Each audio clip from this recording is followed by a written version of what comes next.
Recording in progress.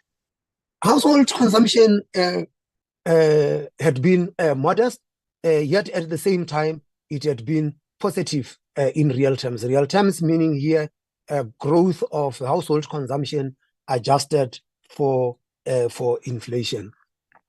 The combination of the pictures that we have seen, the performance of the commodity sector, the performance of investment, the performance of household sector, has actually also reflected itself in the tax revenues, and tax revenues are under pressure, risking fiscal slippage. A key driver for tax revenues in South Africa had been commodity prices, and the panel on the left shows the South African commodity price index, and you can see that it peaked in 2022 and has significantly declined in 2023, and we expect that it would continue to decline into 2024 and 2025. On the right side of the panel is the Treasury's projections of what would happen to public debt. The National Treasury at the time of the budget is the blue line, which you could see peaks in 2025 and declines. But the IMF's update in the recent World Economic Outlook in April actually thinks that the debt will continue to rise and that we would not reach the peak, we would not have reached the peak as yet. And I'm sure the Treasury will deal with that when the MTBPS is presented. Well, with commodity prices declining, we are earning less in export revenues. So the current account is expected to widen, and the red line there shows the current account balance that in the period 2020-2021 we were running a current account surplus, meaning that we were actually less vulnerable. We have now slipped into a current account deficit, and it is expected that we would remain in that position for some time. The trade balance, which is the blue line, is still in surplus, but it is not enough to compensate for the deficit in the services income and transfers, and the net result is that we end up with a current account deficit. Well, deteriorating fiscal, weak current account balance, it's got to be felt elsewhere. What have we seen? The rand has depreciated by more than other emerging markets economies. At the right side of the panel shows the nominal exchange rate of the rand, and you can see that it has depreciated significantly. The panel on the right, the gray bars, just shows the effective exchange rate of other emerging market economies, and you can see, with the exception of Argentina, Turkey, and Russia, we have got one of the most depreciated currencies. The other two countries, being Malaysia and China, that have got mild depreciations. Otherwise, the emerging market universe has actually seen their currencies appreciate during the course of this year. Part of it, the most appreciated would be in the Latin American countries, and the common denominator here is that those Latin American countries started to tighten monetary policy far more aggressively in 2021 than the other emerging market currencies. What does the weaker rand mean? Earlier on, I talked about the decline in commodity prices and a decline in food prices. The United Nations Food and Agricultural Organization index shows that food prices have actually declined. So the gray line on the left panel shows the index in dollar terms, and you can see that it had entered a negative territory. The red line is the rand value of the same index, And you can see that in rand terms, that had remained sticky. And it's only recently that we had seen the decline in food prices. And for the first time, we had food price inflation declining to just below 10%. On the right side is a breakdown of which food categories contributed to the rise in food inflation.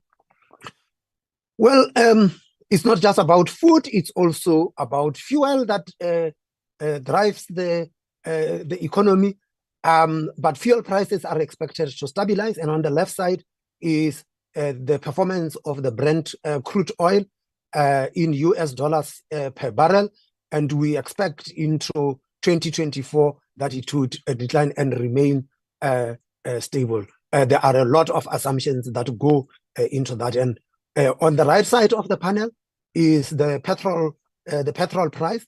And you can see that the petrol price had been going up, and it has been very much a story about the exchange rate, because you can see that Brent crude price had been coming down, and in spite of it coming down, the petrol price in South Africa remained elevated.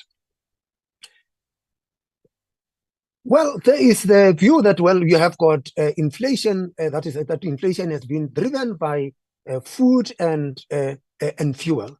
But to get a better picture, it's important to then remove food and fuel to see what the underlying inflation is. And the underlying inflation had remained high, with moderation expected in outer years. The panel on the left looks at what we call core goods inflation. So we removed services, and we also removed food and fuel.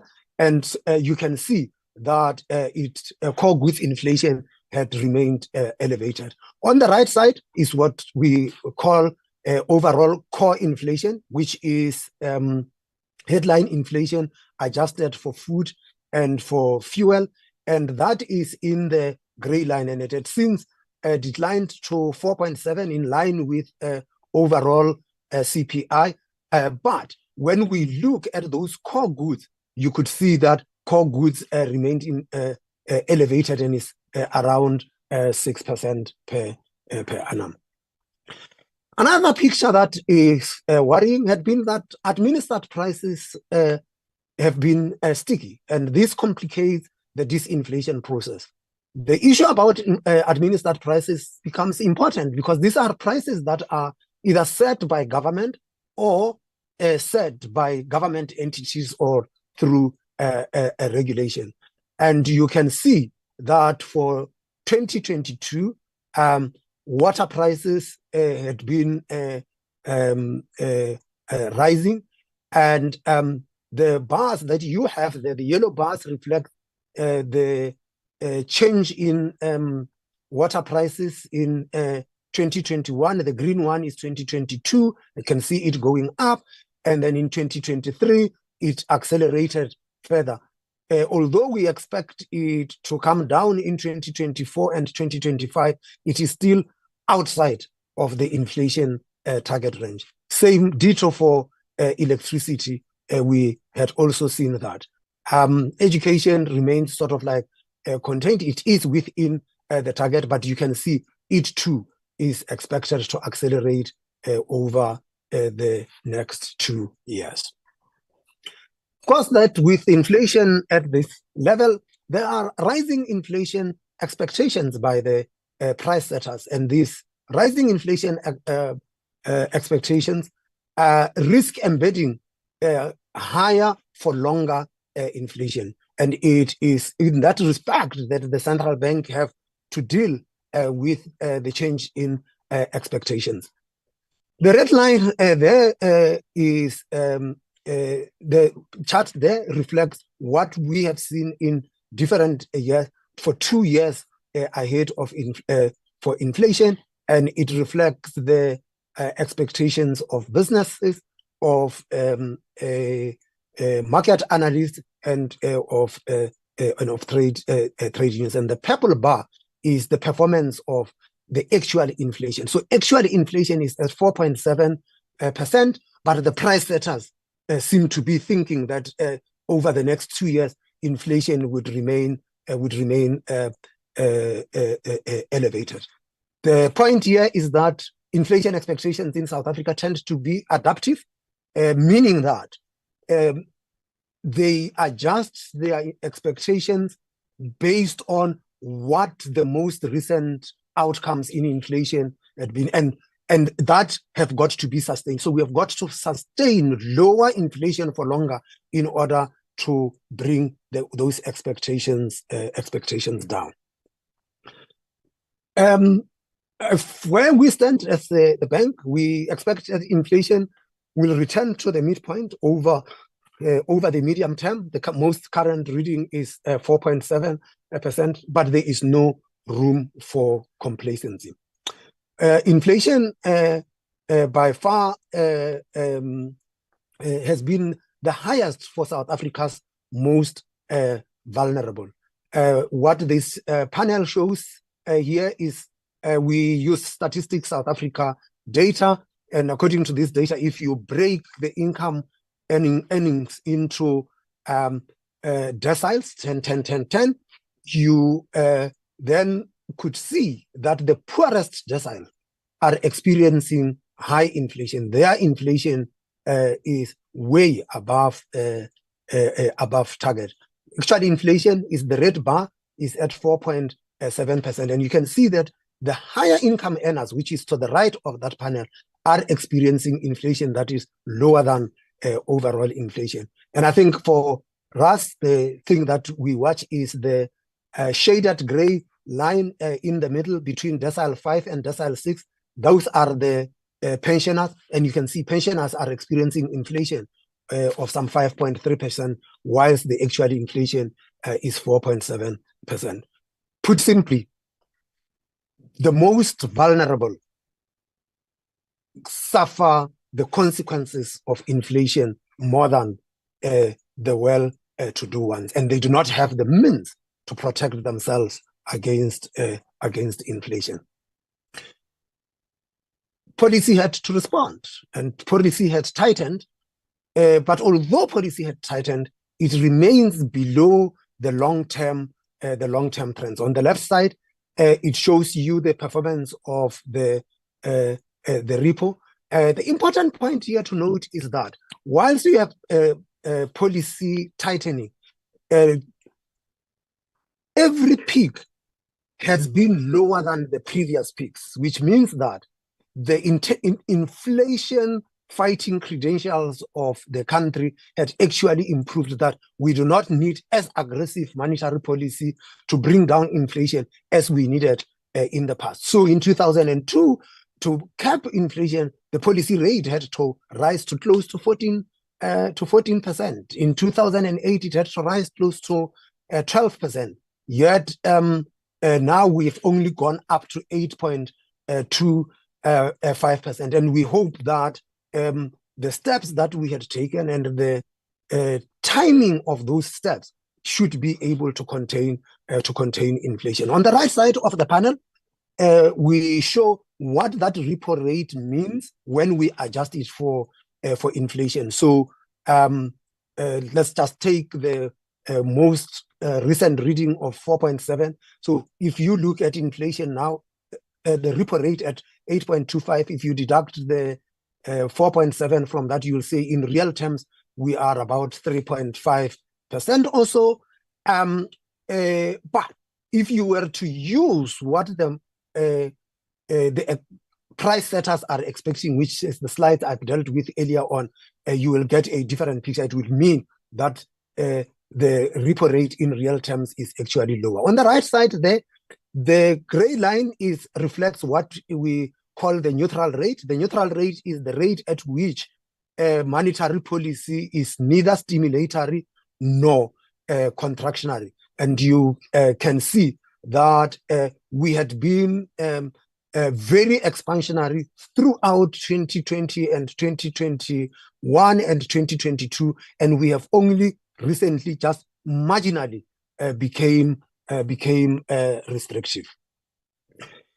Well, households have been able to absorb these higher interest rates. On the left side, we show household debt, and household debt had remained contained. And on the right side is household debt service costs. And you can see that the average for the household debt service costs from 2010 to 2019 averaged 8.6. And where we are now, we are at 8.4. So we are marginally below that. Yet, households are still feeling the pressure from what we have seen with respect to inflation and the responses thereof. Moving early in terms of the policy rate, it prevented an even higher, even larger inflation problem.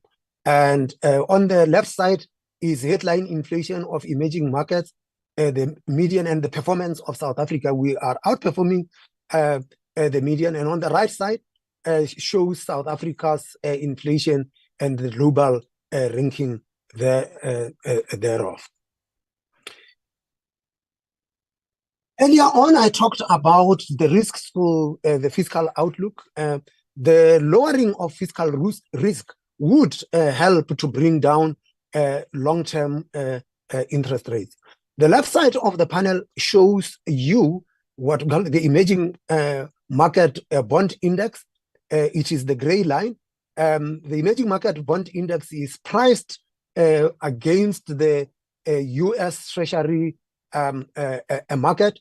And what we see is that South Africa is actually paying up compared to the other emerging markets. And the reason for that has to do with what we call the country risk premium. And the country risk premium reflects the pricing of the bond market with respect to our fiscal matrix. Why is this important? On the right side of the panel, the calculation of what we term the neutral real interest rate has got a very big component of the country risk premium. So you could see that for us to enjoy lower borrowing rates, we actually need to bring down that country risk premium.